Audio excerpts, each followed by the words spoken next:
সবচাইতে বেশি জান্নাতে প্রবেশ করাবে যে আমল, বিষ্ণু বললেন, এক হচ্ছে আল্লাহর ভয়, আরেক হচ্ছে সর্বোত্তম আচরণ। প্রিয় ভাইরা, ইসলামের মেজাজটাকে চিনে নেন, ইসলামের এসেন্সটাকে বুঝে নেন। আমরা ভালো আচরণকে গুরুত্ব দিতে চাই না।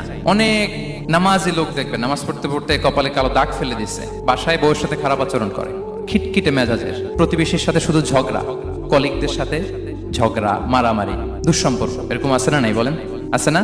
কিন্তু নামাজি, অনেক বড় হাজি, একদিনও কোরআন তেলাওয়াত মিস হয় না।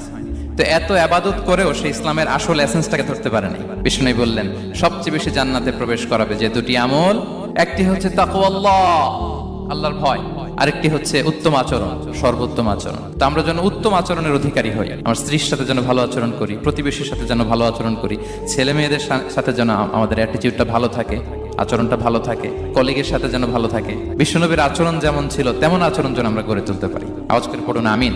সুনানে আবু দাউদের এক